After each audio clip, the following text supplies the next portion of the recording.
Today we're gonna make the easiest IPA we've ever made and our first. We're not huge IPA fans, but our recent trip to Belgium has actually opened our eyes a little bit to hoppy style beers. So it's a whole new world. Yeah, that just happened, believe it or not. So we contacted North Mountain Supply. We've been a fan of the George's beer kit that they produce, and we said, you know, can you send us one of the IPA kits? We want to try it out. And this isn't an IPA kit. You don't need a kit.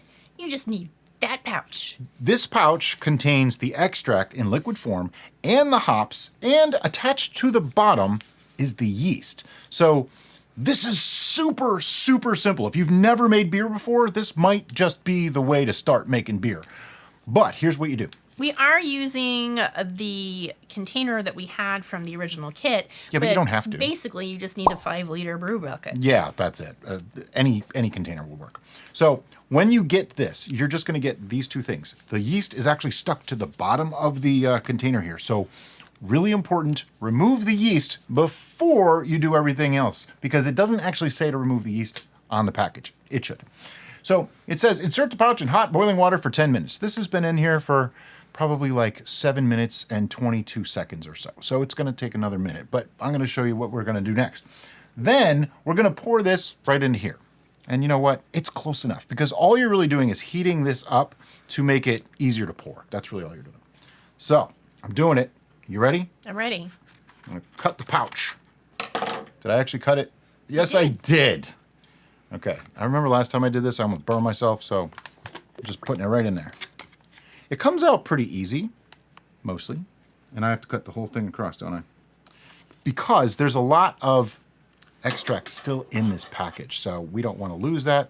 Can you grab the tab? Grab the tab, yeah. There we go. Now we can open this fully for the next step. Yeah. It's like the grocery bags, like produce bags at the grocery store. They don't like Brian. No, Or Brian doesn't like them. I don't like them. They don't like me. It's a mutual hate relationship. Okay. So here's what we're going to do. Hold on to that. All right. I'm going to go rinse my hands and get other hot water. You don't want to use this water because I don't know what was on the outside of that package, so I have other hot water ready. I'll be right back. Okay, this is potable water. And what we're going to do, because I don't want to burn Derica's hand, is I got the glove. These are linesman's gloves. You got some sticky on the side. Yep, it's going to be just going to be there. I'm going to put the water in here. It says to add 500 ml of water. Of hot water. Hot water. It's not quite 500 ml. I'm going to put the rest in here. But now I want to just kind of swishy, swishy, swishy, swishy, to get most of it out of the bag. It's warm. I probably should have held it with the hand that had the glove on. Yeah. But I didn't. It's all right. I want to get the rest. Hey. Yeah. We want to get it all, you know? That's right. This is sugars. This is alcohol. This is flavor. You don't leave any behind, you know? Except that little bit that's on the outside of the package, because I'm just not... That's hot! Yeah. Why do I keep doing that? I don't know. I'm left-handed.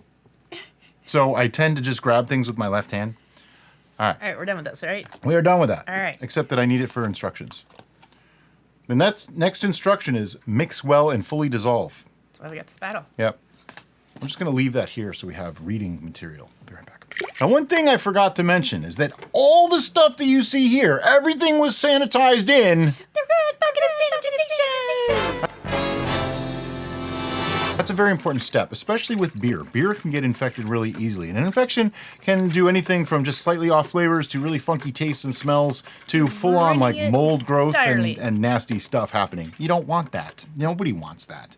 All right, so if you're using a bucket that has a Spigot, thank you. You want to make sure your spigot's closed, because if it's open, all your liquid's going to go all over the place. I personally am not a fan of built-in spigots. It's just not a thing for me. So right now I'm just mixing this up. That's it. And then the next instruction is to add water to 5 liters and mix for 5 minutes. Now, before Brian does that, I'm going to show you one of the cool things about this particular brew bucket is it has liters indicated on the side in a semi-transparent panel. So I'm going to turn that now so Brian can see it. Oh, okay. So he can use that to get it to the 5 liter mark. And you don't have to worry about aerating at this point. You kind of want to. So what I'm doing is I'm actually pouring it through the spattle. That adds a little bit of extra aeration. It was just something I came up with as I was doing it. I was really trying to rinse off the spattle. By the way, the spattle, it's a spoon, it's a paddle, it's both. Get yours in the description below. Also from North Mountain Supply. And just like I always do. Did you volumize again? I did. I filled up the pitcher to a random amount and poured it in, and it's to 5 liters. I have a weird knack of doing that. It's a thing. Now, I'm supposed to mix this for 5 minutes. I can't foresee how mixing it for more than 50 seconds would be necessary. You just want to mix it. Yeah. Now, they do say 18 to 24 C. Alexa, 18 degrees Celsius is what in Fahrenheit? 18 degrees Celsius is 64.4 degrees Fahrenheit. Alexa, 24 degrees Celsius is what in Fahrenheit? 24 degrees Celsius is 75.2 degrees Fahrenheit. Okay, this is something that's happened with these kits before. They want you to get the temperature down to 64 to 72 degrees, 64 to 74 degrees Fahrenheit before you add yeast. To me, that's excessively low. That's like literally below our room temperature. We did our original, was it a Pilsner? What did we do? We did a Pilsner. Yeah. From the first George's kit that we got. And we didn't get Had no to issues. that. And that was basically a lager. This is an IPA. It's not really meant to be a lager. However, yeah, it's not that low. It's 84 degrees Fahrenheit. Here's the thing. Yeast die at 120. I'll put the Celsius here. So usually when we're making a beer or something like that, we want it to be below 100 before we pitch yeast. This is 83.8 right now. I'll put the Celsius right here. So if this fails, now you know why. But I'm gonna highly doubt it's going to fail. Now, it does also come with yeast. It says once that temperature gets down there, then you add the packet of yeast. Now, they may just be playing on the side of caution for the temperature, and that's fine. I have no issue with that. They do not say what kind of yeast it is other than IPA yeast. That's it. I didn't realize IPAs had a specific type of yeast, but maybe they do. It's also a non-terrible packet. I'd just like to point that out. But it's foil, so that's good. Yeah. And I'm just going to sprinkle it over the top. Let's get the spattle out of there. Okay, that's what I was Yeah, get it out of there. I forgot. No worries. And there's a little bit inside there, so Thwack your packet. yep, get it all in there. Make them all achieve their destiny. And then, I want to take a gravity reading. I probably should have done that before I put the yeast in, but it doesn't actually change the reading so much as I don't want the yeast stuck to the side, so I'm just going to go in a clean spot. I'm expecting somewhere around like a 1.040-ish for a starting gravity. They don't actually specify it in their literature here. Do we need a paper for notes? We do. A paper would be wonderful. I just went to write the note for this, and normally I write all the ingredients, and I'm like, there's nothing. We've added nothing to it. The gravity reading, however, is 1.036, which if we use the, I'm going to do this the safe way. Let me pour this back in. See, we cleaned everything. That's why I can dump that sample back in. If you didn't sanitize, don't do that. So we're at 1.036. So if I flip that around to alcohol by volume, we're looking at like 5%? It's under 5. So with natural carbonation, which usually adds about half a point or so, yeah, we're looking at 5% at the end. That's a pretty reasonable beer. I know some of you out there are screaming that that's stupid low, but look around. Most beers really are in the 4 to 6% range, so at least the ones we see. So next, put the lid on. Is that going to explode our airlock? Oh. No. It popped a little. So remember, if it doesn't snap, your seal's crap. And I think we have a pretty good seal on that. And what's the next step? We're going to let it sit. Yeah, probably about 2 weeks or so, and we'll be back to show you what to do next. So this was started about 13 days ago. So it should probably be done, right? But, there's only one way to find out. Let's pop this sucker open and take a look. It looks like a beer. That's pretty much exactly what you want it to look like. Yes, there's some croissant on the outside. Is that what you were about to say? Yep, that's all that goop on the edge. That is perfectly normal. Do not freak out. You're fine. And then looking into it, it looks like it's fairly clear even. So everything seems perfectly normal. Well, let's take a reading. We will not need that anymore, though, Okay. because we're moving forward. All right. Lots of that creosote is on the bottom of this lid because it got very active, as is the way with these kits, which is one of the reasons why we love them. So rather than putting this into turbos, I'm going to put this in my sink so I don't get that gunk in my sanitization liquid. 1.004. Wow. Her wow was because beer doesn't always go that low. Yeah, there's always a bit of unfermentable sugars in beer because of the way the process is with the grains and whatnot. So for it to go that low, That's kind of cool. that's kind of cool. But it also started fairly low. Let's use the calculator teacher said I would never have handy to figure out what our ABV is going to be. So we started with 1.036. We ended at 1.004. That gives us 0.032 times 131.25, which is the magical coefficient of everything, gives us 4.2%. But on top of that, we're going to be naturally carbonating this, so it'll probably be about another 0.5%. So that still puts this to 4.7%. 4.7 is fairly respectable. Now, I know somebody out there is going to go, oh, we get beers that are 9 and 10. Of course you can. But most beers, if you look in the grocery store, most of your beers are anywhere from 3.5 to 6. Normally, we like to take a reading, wait a week, take another reading. But this is beer. Beer's a little different. You don't want to let it go too long. So what we're going to do, we're going to rack this. Now, we do have the little spigot on the side here. I don't want to use that. I'm going to use our auto siphon, and we're just going to rack it into this 5-liter container because this is a 5-liter bucket, not a 1 gallon. So it's a little bit more than a gallon. We are leaving the cap on our auto siphon because There's Trube. in the bottom of our bucket. It's not Lee's, it's Dear Trube. Liza, Don't ask me why they call it Trube for beer and it's Lee's for wine and mead, but that's how it is. And we don't make the rules. We just have to follow them. I almost got that out without laughing. Oh, we do have videos on how to rack too. It's actually really simple. You just want to make sure that this is higher than your destination and, you know, a couple pumps on the auto siphon and it works. All right, so we have racked our beer. Look at it. It's glorious. Doesn't it look like a big pot of honey? It does. It actually really does. I feel like I should be Pooh Bear just going in there. But no, don't. So I have here 42 grams of sugar Why do you have 42 grams of sugar, Brian? because it's the answer to life, the universe, and everything. Now, typically we use those 42 ounces for 1 U.S. gallon. This is slightly over. Yeah, it's fine. Does it matter? Not so much. Yeah, not really. The reason why we're using this sugar is... For carbonation. Because this ended at 1.004. More than likely, there's not enough sugars left in this to carbonate. Now, there is some carbonation in here already, and I know somebody's already thinking that. there's not enough fermentable sugars left over. Right. So this is going to create a tiny fermentation in the bottle that adds that pressure that builds up carbonation, so you get fizzy beer, right? It is also very important that you measure that sugar so that way you have a limited, controlled amount of carbonation. Because if you just dump a whole bunch of sugar in there, you could have Too ammo much, and you could blow up your bottle. in your bottles. Now, an old-fashioned way, and actually the George's beer company recommends putting a teaspoon or a half teaspoon or whatever per bottle.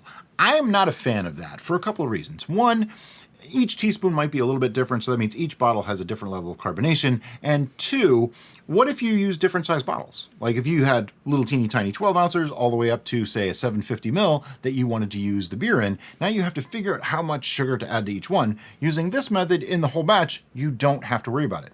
Now, we used to use 28 ounces, and now we use 42, both because 42... Whoa! Whoa! Please stop, please stop. That's... Crap, don't touch... Shit. Whoops. Stirring doesn't help get some of the gas out? Stirring will make it worse. Okay. This is a beautiful example of nucleation sites. Yes. We did not degas our beer. Probably should have. So all that carbonation that we were talking about earlier got activated by the granularity of sugar, thus Probably should have put it in a little slower. creating a foam overload. It's okay. It'll die down in a minute. But hey, Learn from our mistakes. good television, right? I don't think we lost much. Maybe like half an ounce or something. Yeah, It's not much. It just makes a little bit of a mess. it's a mess. Okay. So let me continue mixing this in because it's not actually started. But now we don't have to worry about oxygenation. It's my story. I'm sticking to it. We used to use 28 ounces, or 28 ounces. We used to use 28 grams for sugars, and we found that a lot of times it wasn't quite enough. So when we looked at the charts online, we found that the average was pretty much in the 35 to 40 gram range, 42 being on the higher end, but not that far up.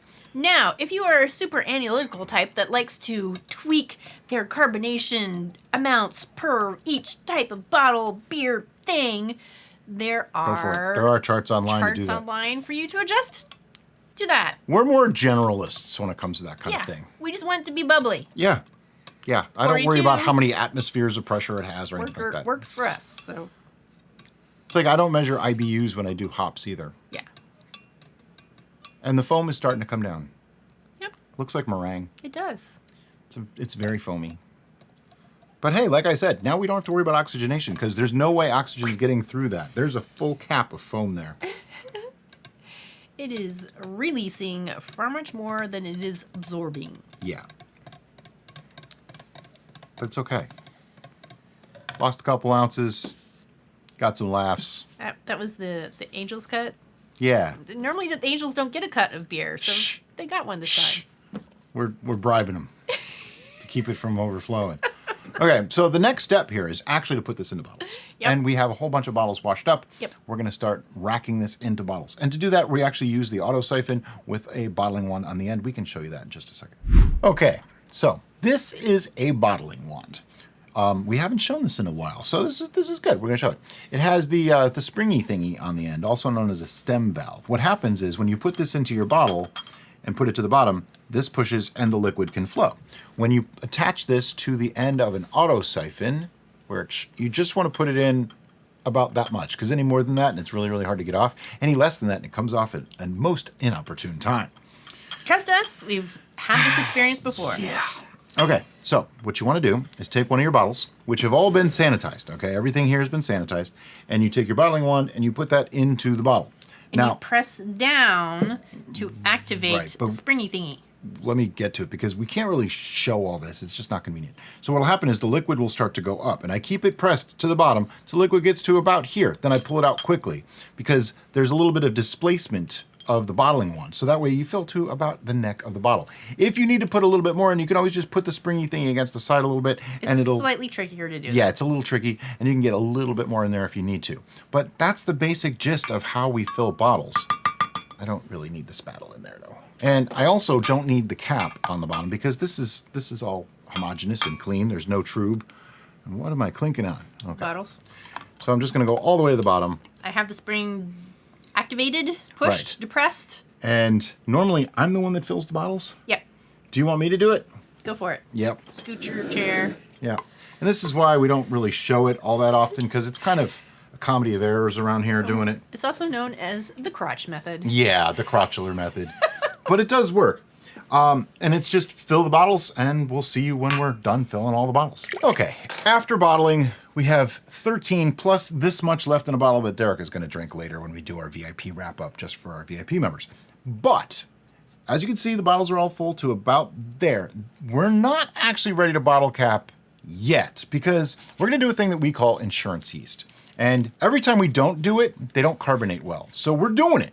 And what it is I have just a packet of 71B. It doesn't matter what yeast it is. We use bread yeast often for this because these are low enough ABV that it doesn't matter. And I literally just want to sprinkle a few grains in there. Just like, not so much that you can even see a lot of yeast in there. Now, there is a downside. You will get a tiny amount of sediment in the bottom of your bottles. But here's the thing. You will also get carbonation. Yeah. But also, any natural carbonation, you will also get some sediment in the bottom of your bottles. This may produce just a tiny, tiny bit more. And we call it insurance yeast because you never really know if there was enough yeast left after racking, if it sat too long. We used to only do this when a beer or a cider sat too long before we tried carbonating. And we learned the hard way to just do it. Just do it. And since we've started adding insurance yeast, I don't think we've had one fail. I think every single one that we've added them has worked. Simulated wood. One other factor that we have found, I don't know how truly a factor this is because they happened at about the same time. is sometimes swing tops, if the seal isn't perfect, it can lose some carbonation over time. So Can we give them a close-up of in there? Can we look in and see in there? we can try. So I hope you can see that. They're starting to fall already. Yeah, they're already falling in, but that's basically how much I put it. Just literally like 20, 30 grains of yeast. That's it. So yeah, just a tiny little sprinkle in each one, and that's it. So and now it is my favorite part of this experience. we get to bottle cap them. Okay, so we have our bottle capper. We have some sanitized bottle caps. Now, the way this works is you want to take your bottle. This is the North Mountain Supply bottle capper, by the way. I forget the exact name. You want to make sure the top of your bottle, there's a little diagram This right here. yellow line. And this is adjustable. So it goes to right there, right to that top of the bottle, to the yellow line. And then take a bottle cap, It's magnetic. magnetic. How awesome is that? Put this in the middle, and then line this up, and one finger, just like this, one finger. Now what I like to do is shake it out, turn it 180, and give it another quick press, just to be sure. Now, this is drilled, the base plate, so that way you can mount it to a tabletop. It's designed to be mounted, not Right. the way we do it. We don't do that way, so you have to stabilize with your lovely assistant. Yeah, make sure you have an assistant for that. Otherwise, Now, we are looking to move, and if we do find the right house, we will have a large enough area to have a bottle capping we station. have a table already. Yeah. Just waiting for this to be mounted on We just don't have the space right now. So we're just going to cap the rest of these and be back in a minute. Now, a very important thing needs to happen. We need to label these, otherwise we won't know what they are.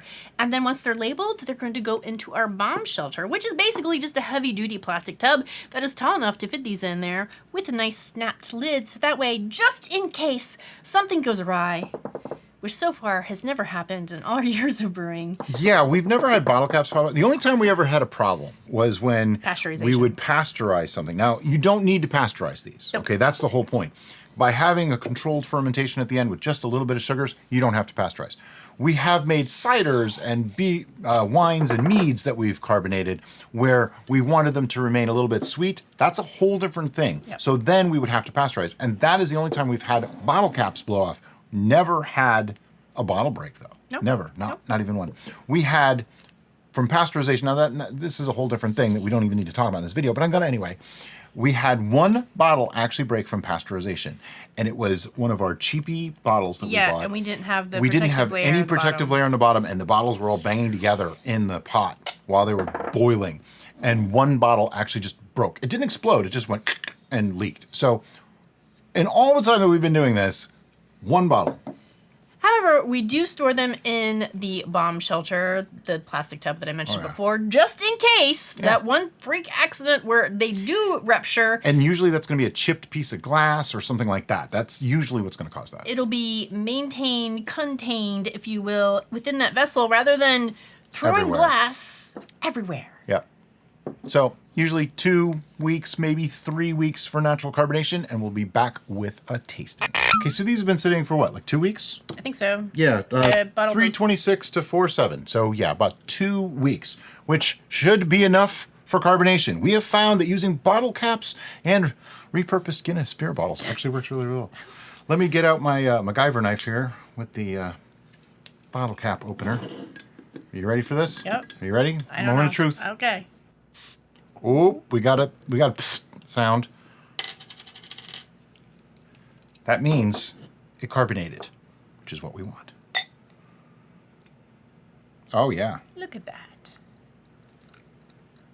I also pour very carefully. I always have, because I mean, We good? We good, head? everybody goes crazy about like foam and head retention and all that. It gets in the way of the beer to me. All right, so this finished at a 1.004 final gravity.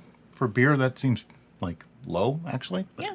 Okay. 4.7. 4.7% ABV. It is a beautiful beer yellow. I have the one with the lees. Well, Swap you. that won't work. That's nice. It is It's actually nice. pretty clear. Yeah. I have a problem with gagging on lees. Just it's gross to He me. can't have any particulates in his beverages. Tea, anything. Yep. This works. There's a nice head on it. It smells like an IPA. It smells a lot like the Belgian beers. Yeah. We had quite a few IPAs in Belgium. We did. And I learned a new appreciation for them. I wouldn't say I love them, but I'm not against them. All right. You ready?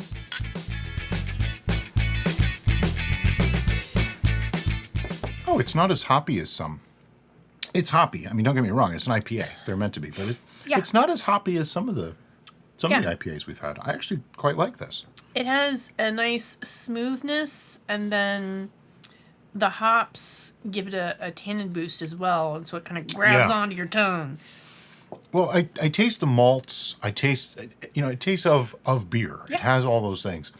The hops, whichever hops they're using in this, I don't actually know. It doesn't give that weird grapefruit taste, so I know it's not Cascade. Right. But it's coming across like crisp, but yet it makes the beer taste very light. Yeah, it does. This comes across very, very light. I mean, it's 4.7%, so it's, on the light side for beers, I suppose. Some people will say that it's like not even beer, but it's totally beer. I actually kind of like this. It's an easy drinker, but it's an easy drinker plus. So it's not just boring and blah. Yeah, but it was an easy kit to do, Oh, too. sure. Super easy to make this beer. I mean, Yeah. if you have a couple pieces of equipment, I don't know how much the kits cost, but it was reasonably inexpensive. Now, this is our second Go round. go-around with George's. The first one was a Pilsner. We really enjoyed that. Now, we opted for the IPA, which typically we don't like, but we're learning to appreciate its nuances, and I think... Well, their other option was a lager, and we're not really set up to do lagering properly. So I would that's have why. to drink a lot of beverages to clear out one of our mini fridges in order to lager.